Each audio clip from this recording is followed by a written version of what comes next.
Hello, everyone. This is Kelly Beard of KarmicTools.com, and this is your 2023 energetic overview. So, I've been doing this for a couple of years now where we kick this out, and it has proven very useful to circle back to maybe quarterly or semi annually and just see where you're at in the rhythm. But the general energies are shifting, and they do every year. Something changes, something moves along and helps us. So we start out with looking at the sun and the annual solar rhythm. The sun spends about a month in each sign, Aries through Pisces, every year. It has an annual rhythm that we learn to sync up with that is really juicy to co create with consciously. You have your birthday, also known as the solar return, to where it was when you were born, and that is a great annual rhythm to know for yourself. But I've taken it one step further and been testing my theory of starting my new year with my rising sign birthday. So, for example, I have a Sag rising, so my annual rhythm starts around December 2nd every year. And I consciously co create with the sun as it stimulates my chart month by month. Getting to know this rhythm has helped me take better care of myself, and my collaborations have been more fruitful when I work it this way too. So I've created a tool for this. If you'd like to know more about your own, then email me directly. Another branch of this is scheduling your own public appearances, workshops, webinars, or community circles. Many of you are leaders of your own circles and come to me to help you map out or schedule the year in a way that is best for you, the teacher guide, so that you can give your best to your own students and clients. You can check out my Mystic Mentorship to book your session whenever you're ready. We link that at the bottom of all emails. You can always reach out for one-on-one support. Then we have the lunar rhythms for 2023. Moons to be mindful of are the supermoons and the lunar and solar eclipses. Supermoons increase the electromagnetic pull on both our bodies and the oceans. Eclipses facilitate permanent changes and help push us out of comfort zone and into new territory, whether we think we're ready or not. We have eclipses every year, so there is always energy for change. But the signs activate the energies, lessons, and themes that we will all have to navigate. And 2023 shifts the theme from Taurus to Aries. This changes the direction and soul work from more physical to more spiritual, cultivating stability so that you can expand and transcend to a whole new level of emotional well-being. The eclipses are shifting to accommodate our growth and development. Eclipses in 23 will straddle between the outgoing Taurus-Scorpio axis and the incoming Aries-Libra axis. So whatever areas of life or the houses that are ruled by those signs are where the change and evolution is happening for you to consciously co-create with. Your Taurus-Aries houses will have initiations and new beginnings, and your Libra-Scorpio houses will have to assist with balance and integration of all the new. This will automatically push your Leo Aquarius and Cancer Capricorn departments to grow, develop, and change something to accommodate this larger new beginning. This is 10 and 20-year lunar cycles. The last years that we had this kind of overlap was during 2004 to 05, so that is your frame of reference. Internally, things have run their course since then, and now we begin anew. So that's the last time we were crossing over from the Taurus-Scorpio axis into the Aries-Libra axis. 0405, that's a full 19-year and a couple of months. Like we rounded off and say a 20-year cycle with these nodes.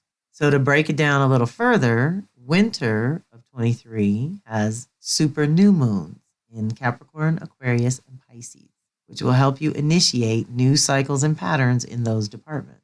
In general, the last quarter of the zodiac is extremely evolutionary. It is when you learn the lessons around your true purpose, individuality, and connection to your higher self. It is in this zone that we really come into our own inner authority, unique contribution, and infinite creativity and trust. It is this zone where we walk by faith, trusting that the new beginnings will unfold for the highest good of all involved. Deep breath. When your Capricorn, Aquarius, and Pisces houses, we're going to be feeling that new beginning in a huge way. And 6 months later, we get 2 super full moons in Aquarius Pisces to kind of complete the mission. This is where we're going to release anything that's blocking those new beginnings in Aquarius Pisces zones to come to their full fruition. So as we navigate the super full moons in the summer of 23, this is another indication that you are birthing something new in these departments. because now you will see anything that is blocking that initiation and being prompted from within to do the necessary soul work to clear, clean, and cleanse those areas of life, various Pisces houses, and prepare for a whole new expression come 2024. A deep breath. Spring and fall bring us new eclipses in 2023. Eclipses happen every year, twice a year, so there's always energy for change available. What shifts every 18 months is the sign, energy, and lesson. January of 22 all the way through July of 23, the nodes are on the Taurus-Scorpio axis, suggesting that our individual self-worth and physical or personal security is initiating anew, while releasing toxic partnerships in any or all ways that we give away our power, personally or professionally. We have recalibrated the values and priorities, and we have stabilized and fortified the base in some critical way that will allow for expansion in the future. Now, July 2023 to January of 2025, the focus will shift to the Aries-Libra axis, initiating a new identity, purpose, and value on independence and freedom for you, the individual. Because of the inner shifts that have happened to you personally, the way that you interact with others and who you interact with going forward is going to shift accordingly. These eclipses will facilitate that upgrade and recalibration around self versus other. So spring of 23, eclipses will kick off the first Aries new moon solar eclipse and the final Scorpio full moon lunar eclipse. We start out the year rebirthing ourselves. Here, all that we have been through in the last 3, 6, 9 years has been chipping away at the old identity and purpose, or at least demanding an upgrade. But with Scorpio, we are composting the old and transforming our trauma into power, strength, and fortitude. So that's the break to realign as we come into this new identity and purpose. In the fall, eclipses will kick off the first Libra new moon solar eclipse and the final Taurus full moon lunar eclipse. We finish out the year by rebirthing our relationships. So see how the first half we're rebirthing ourselves, second half we're rebirthing our relationships. Here, all that we have been through in the last 3, 6, or 9 years has been revealing how we relate with each other on both basic and intimate levels. Your values and priorities have evolved over that time, and now you are coming to the table with a new sense of self and a new sense of purpose. So the people who want to interact with you have to respect that and bring a certain level of value to the table, or you should basically go another way. So it's upgrades all around, inside, outside, upside down. Your frame of reference for the last few times we had Taurus, Scorpio, and Aries Libra eclipses are as follows. Now, 21 to 23, we're going through Taurus North Node and Taurus Scorpio eclipses. 2012 to 14 is the last time we had that. Before then was 02 to 05, 93 to 95, and 84 to 86 are all Taurus Scorpio eclipses. The Aries Libra eclipses kick off now 23 to 25. Last time we went through Aries Libra eclipses was 2013 to 16, 04 to 06, 1995 to 97, and 86 to 87. So that's what we can meditate on as running its full circle, full 20-year cycle. That's the moon support, or the lunar rhythms, as we say. Now, 2023, Mercury retrograde and direct in Earth signs, Capricorn, Taurus, and Virgo. Last year, it retrograded over the cusp of Earth and air, giving us the first glimpse at the possibilities for our creative projects, what was going to be needed to truly bring them into form. Now this year, we will make some choices and commitments and begin to create those containers for our ideas and cultivate that kinship with our team of support, which will be critical to our success. This year, we perfect and fortify those containers that are showing promise. After we move through 2023, Mercury will straddle the earth and fire elements in 2024. So it is recommended that we take care of all the responsibility, stabilization work this year so that we can get super creative and expand our ideas in the following year on their new, strong foundations. So I have created custom tools to support each of the 3 Mercury retrogrades for 2023. They include their own unique divinations, breathwork, and meditations to maximize your individual reset during the pre-shadow, retrograde, and post-shadow periods. You can sign up for one or bundle all 3 downloads for a really deep discount. Also, it is recommended that you review the 65-minute replay, the audio and video are linked here, of my overview of Mercury retrograde for 23 that we recorded live December 8th of 22. So those links are in here as well to do the replay or to check out the custom tools. You get your personal activations, you get the sky activations. It's a powerful little kit to carry you through a Mercury retrograde in the best possible way.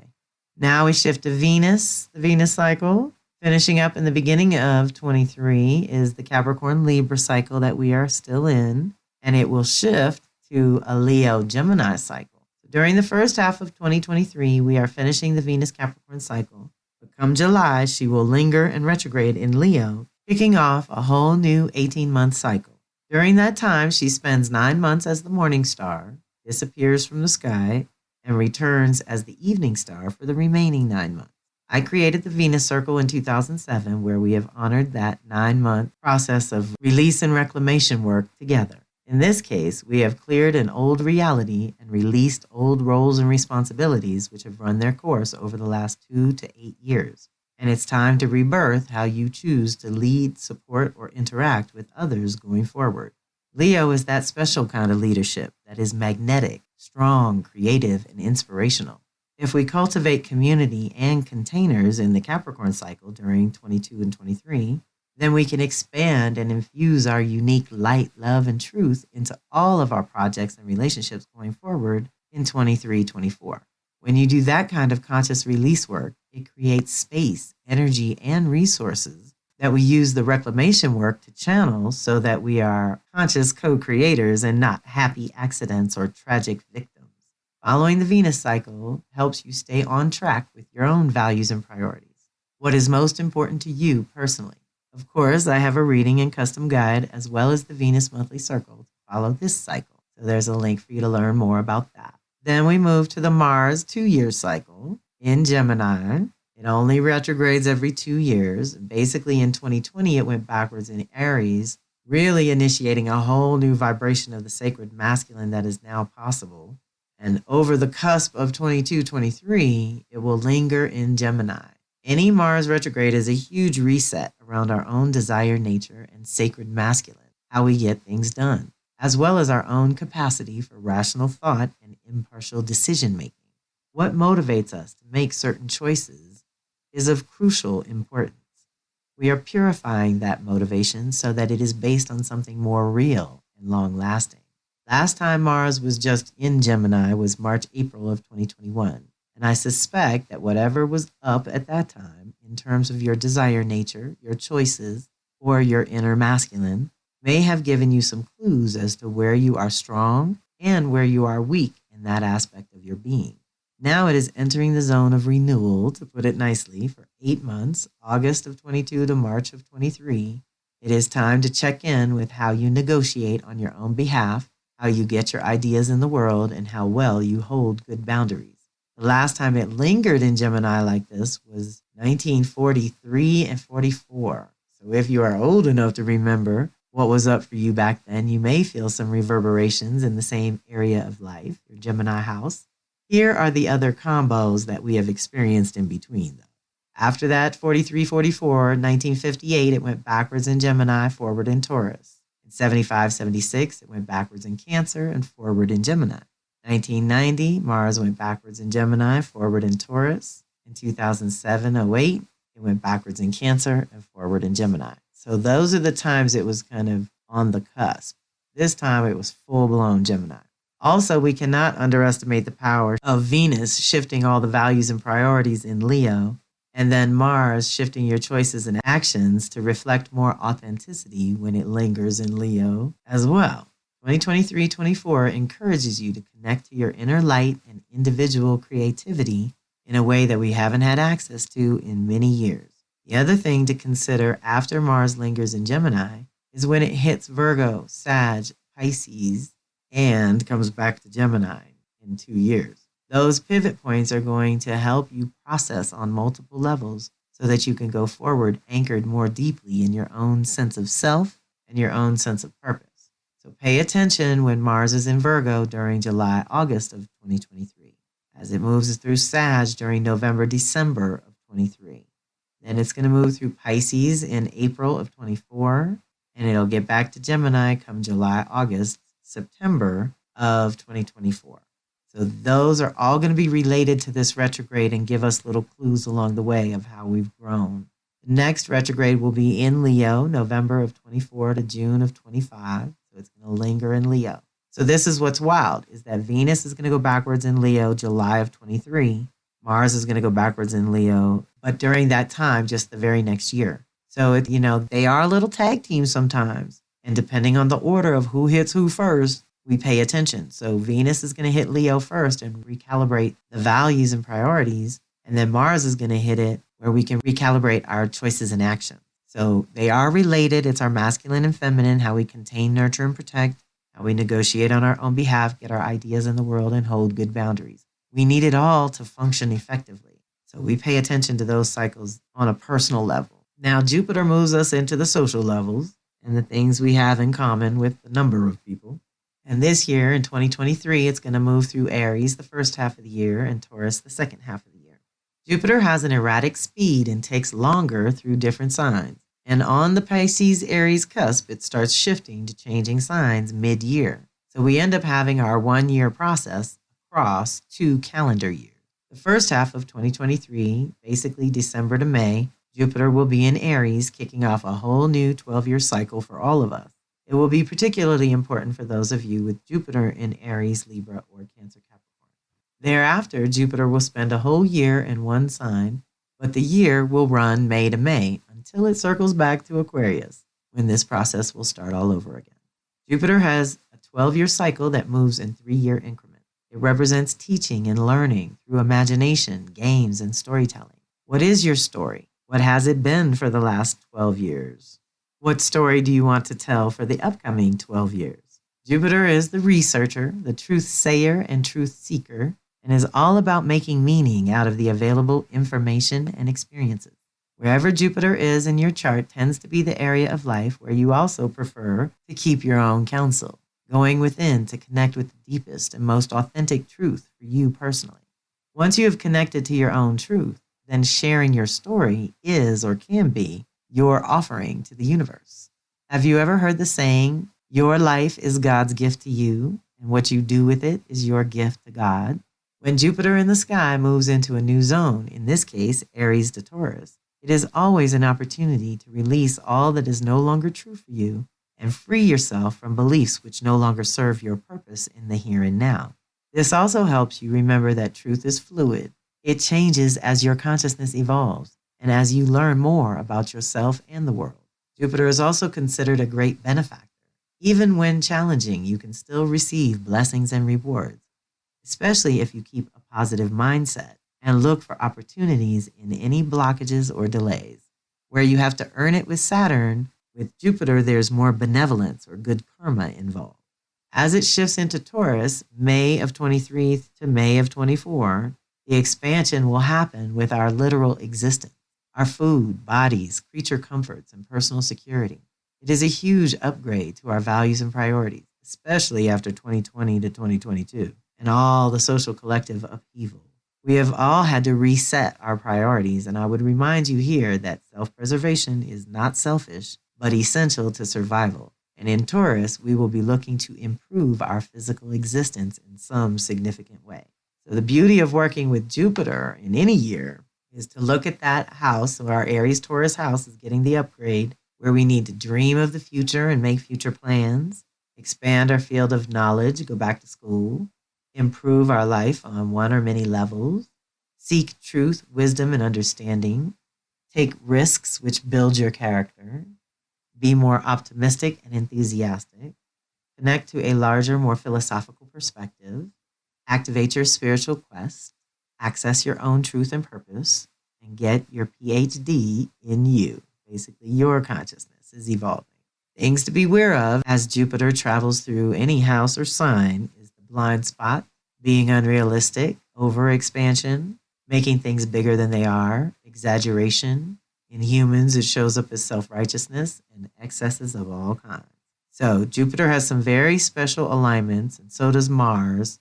So I've linked both in their zones to the special alignments audio and video. Saturn enters Pisces until February 13th of 2026. It will do a little back and forth, but for the most part is moving into Pisces. So I made a light and shadow list of what that's going to feel like. So the light list of Saturn in Pisces, so this would be anyone that lives with this, but then those of us who have to live through it every 30 years, brings us a new level of spiritual self-mastery and creating new practices. It seems to be coming up a lot. Manifest the vision and imagine a better reality. Intuition, empathy, and psychic ability are all improved, and you can start to rely on them. Being of service to others while providing for and protecting self. Altruism, community outreach, and charity. Inner strength and resilience. New and improved boundaries and protections. Intentional solitude, often in nature. New rhythms and better routines. Ooh, that's the one I want to be a bumper sticker. New rhythms and better routines. Art, creativity, photography, and new mediums of expression. Remember, Pisces is super creative and Saturn wants to make it tangible. So we got to try these new mediums of expression. Sanctuary, sanctification, and sacred space is also up for renewal. Your physical space needs to have a connection to your soul and your spirit so that you can replenish at that point. Now, the shadow side of having Saturn in Pisces is it can activate our deepest, most subconscious fears, phobias, and projections when we project our crap onto other people. Victimization and martyrdom, giving away power and authority, depression, apathy, and pessimism, self-sabotage, doubt, and insecurity, judgment, shame, blame, and guilt, surrender, completion, and endings, seeing the potential rather than the reality. That's them rose-colored glasses. We don't like that. Denial, spiritual bypassing, and avoidance behavior, not doing the work. There's certain things only you can do for yourself, and Saturn represents them all. And that's the healing, education, and soul work. It's all very powerful. Confusion and overwhelm, always associated with Pisces. Extreme sensitivity and lack of adequate boundaries. Okay, so let's meditate on all that. Let's do a cleansing and a clearing and an upgrade to the tune of 30 years. If you want to track back 7, 14, 21, 28, that's the full cycle.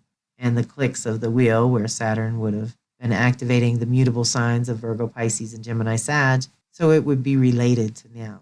But first things first, Saturn takes 28 to 30 years to travel through all 12 signs, spending 2 to 3 years in each sign. It's known as the Great Teacher, Father Time, or Lord of Karma.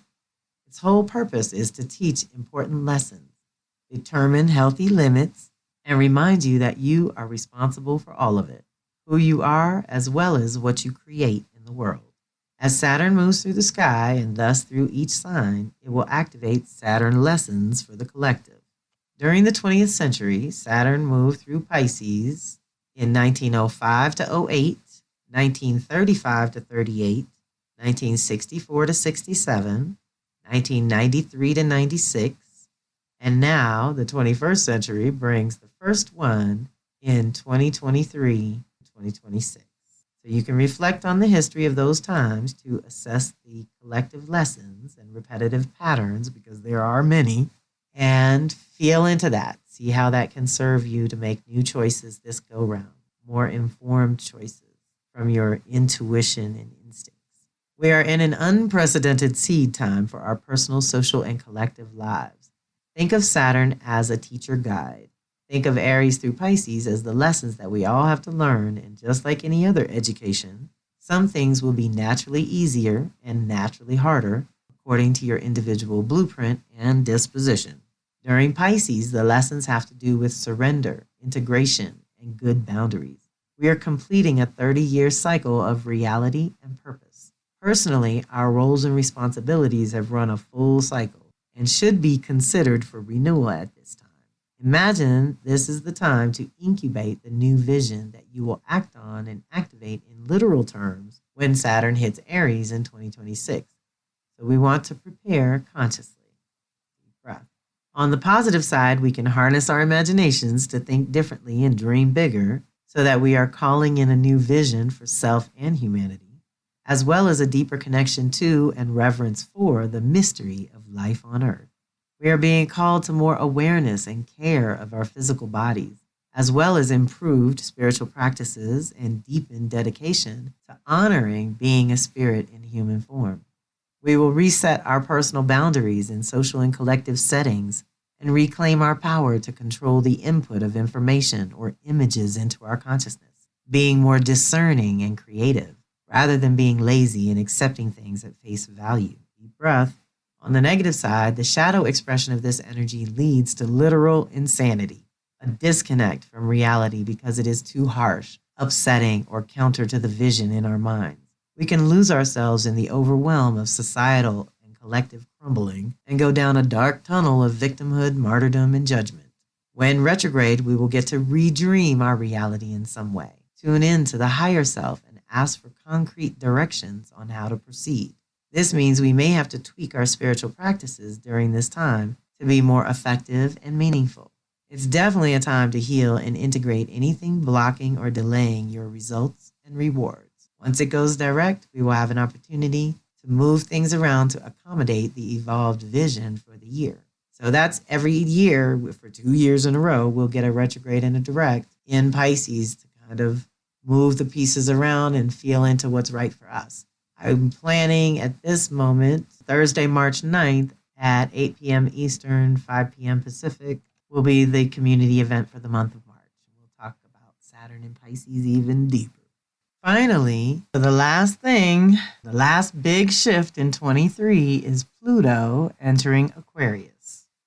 It's going to take a year or so to go back and forth and really finish up in Capricorn and initiate, but here we go. We're being introduced between March and June, and then it dips back into Capricorn. But all in all, it will move through Aquarius during 23 all the way through 44, so a solid 20 years.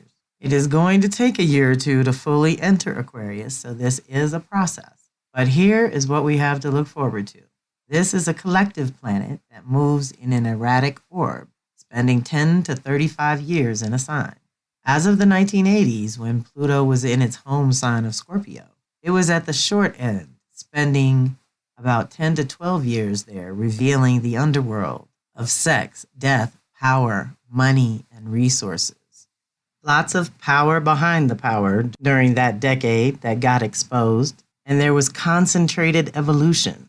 Permanent and utter change happened in under 13 years that only happens every 250 years. A deep reset. Now, as it stretches out going forward, that same utter transformation will take place over longer and longer periods of time. Because then the 90s came and it moved through Sagittarius, revealing all the erosion and toxicity of the Vatican and organized religion, went through a complete upheaval. And Pluto started extending its stay in Sag for 13 years, then extending it again by spending 16 years in Capricorn during 08 to 2024, where we are right now, where we have witnessed the crumble of institutions, government, healthcare, education, and most social systems that are now having to be reimagined and reborn. In Capricorn, we see the price of giving away our power and inner authority to outer structures or systems. So now, moving into 20 years of Aquarius is shifting the purification and transformative process onto humanity, technology, and the future. Deep breath.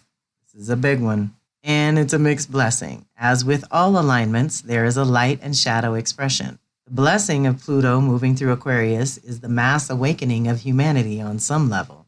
The old ways no longer work, and where we have been trapped in survival mode, we now have to consider the future of the next 7 generations. Our choices directly affect them, and power is shifting from the old school, controlling patriarchy in Capricorn, the few who want to hoard the resources and control the many, to the new school, progressive, future-oriented Aquarius that wants more community, collaboration, and equal distribution of resources to those who need it most. We get super inventive and creative when shifting big cycles like this. Can you feel it? Jupiter and Saturn kicked off a new 20-year cycle in Aquarius and a 200-year cycle of the air element, moving through that social realm that Jupiter and Saturn represent, our truth and purpose, our story and our reality that we co-create together with what we individually believe to be true or possible. It's deep, y'all. We are kicking off very big cycles and leaving very big cycles behind. Venus and Mars kick off a new cycle of integration of our sacred feminine and masculine that is more progressive and collaborative. That happened in Aquarius too, you know? Now, Pluto moves into Aquarius, kicking off its own kind of 250-year cycle. This feels like on-the-ground entrance into the 2500-year Aquarian age. At a minimum, Pluto's ingress will seal the deal of utter transformation and rebirth in our own Aquarius departments as individuals. But remember, this is a low and slow kind of cooking that Pluto will do over the next 20 years. As with any healing or transformation, we have to purify first, then we can heal, then we can restore. It is a process. Deep breath. Another blessing of Pluto in Aquarius is that we may shift to a higher form of communal living, where we share resources and are responsible for our own communities. This progressive energy sees the value in longevity that's possible when we share the work as well as the rewards. There is value to offering your unique contribution and working together as a team for the greater good.